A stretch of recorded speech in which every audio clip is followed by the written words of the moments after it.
Out of nowhere, there was light. And for a while, happiness, tomfoolery, running through the snow, basking in the sunlight.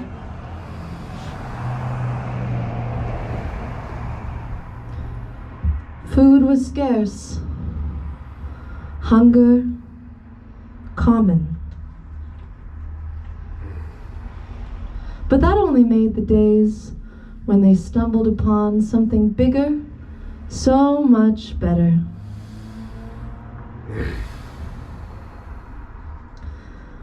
The warm animals filled him up, and chasing after something meshed so well with Polly's abundant vigor.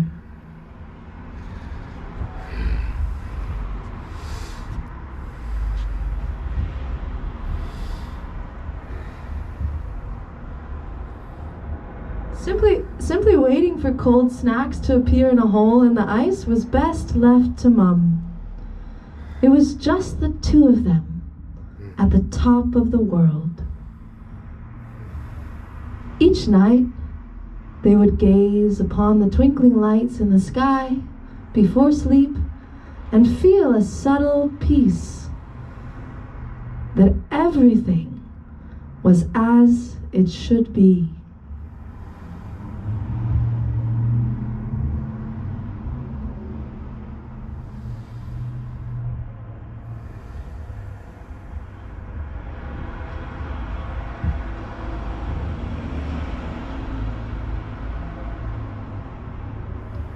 Those lights, they still bring a sense of wonder and questions, many, many questions about the meaning of things.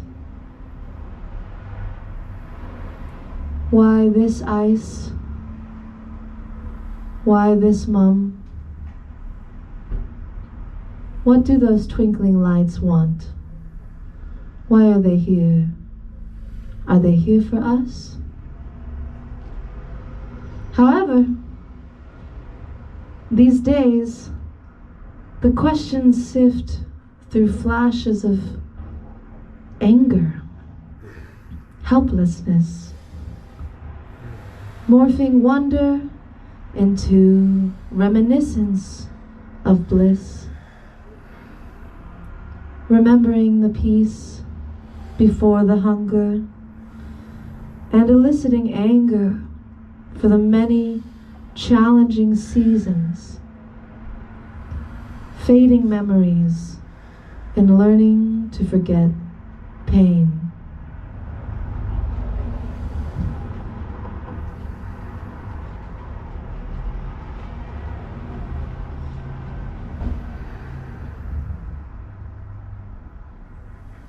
It had been weeks of wading across the barren desert, the desert of snow and ice, with an empty, empty belly.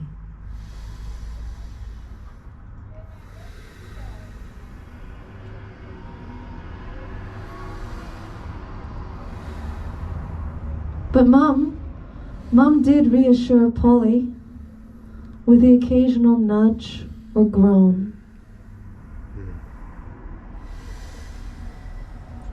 But love was not enough to fill the empty, empty bellies.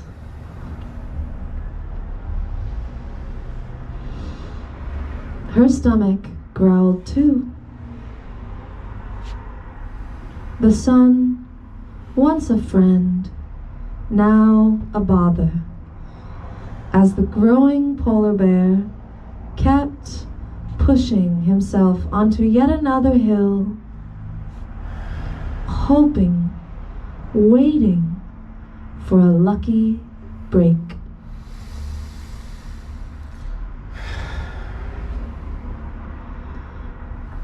Those nudges were getting quite annoying too, even now. Steps to the top, had to be the last. He had felt hunger before, but not like this.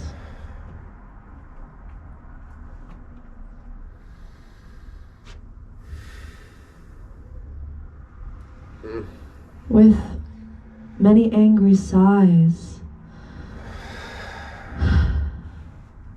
they crested each hill. And finally, one hill, one darn hill, at the top, gazing outward, their eyes were drawn to the valley below.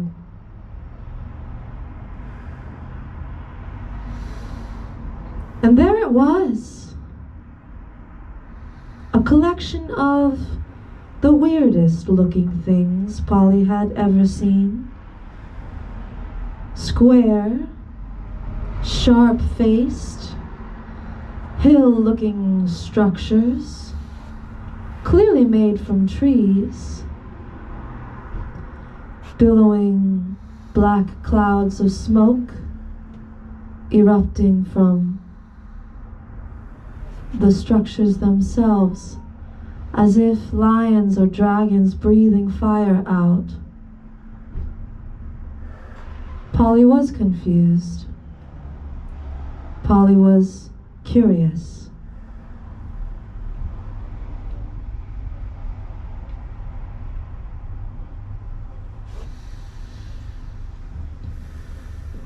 It seemed to be that these structures were like a monument to an actual forest that lay just a ways further.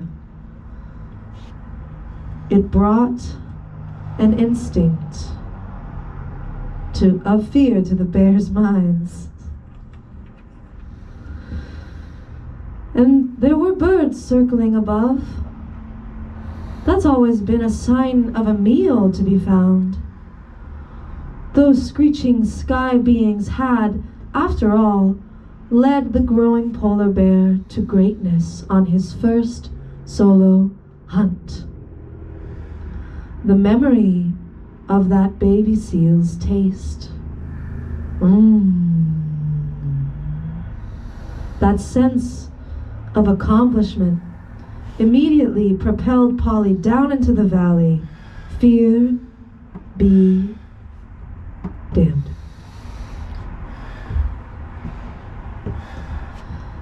He heard his mom let out a growl as loud as a revving engine, but was blind to the sight of her figure chasing after him,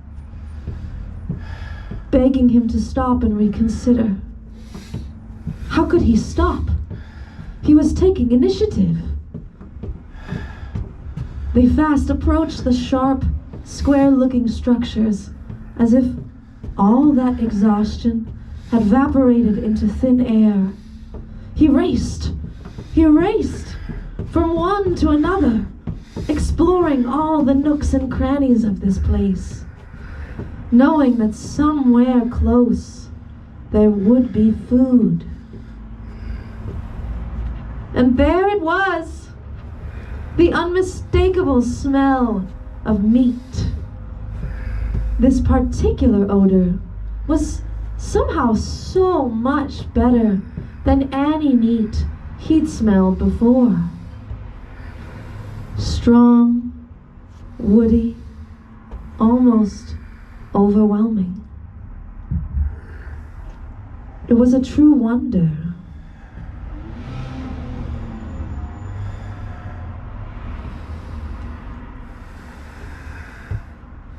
If you've ever smelled smoked meat, you know how the charred woody bits fill the caverns of the flesh in such awe-inspiring ways. Smoked meat had not graced his nostrils before. He couldn't help but scratch at the door, separating him from that goodness.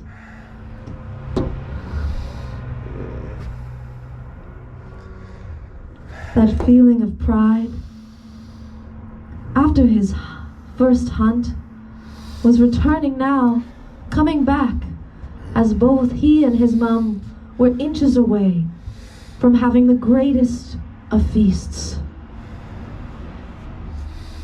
But then, suddenly, a stinging sensation on his side struck him, and almost instantly he grew sleepy, sleepier, and sleepier. Darkness. A tall figure and his mother, they faced open-mouthed with growling screams. He could hear, he could see, but then darkness. He heard loud bangs and the world spinning,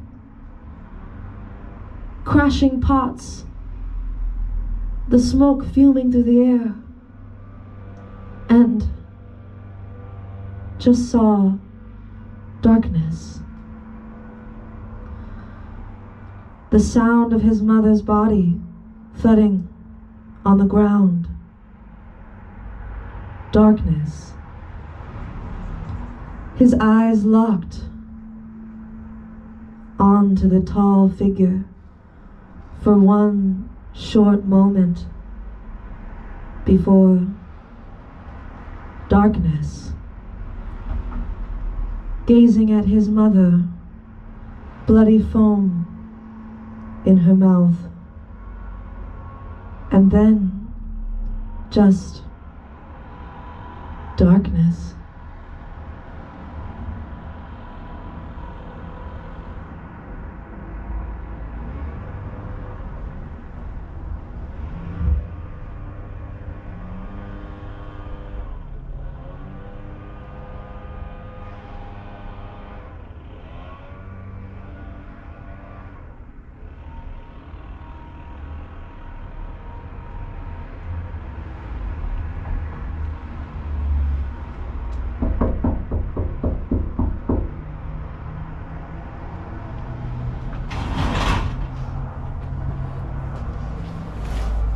Okay, Polly. You're okay. You dead bear, you. You poor dead bear.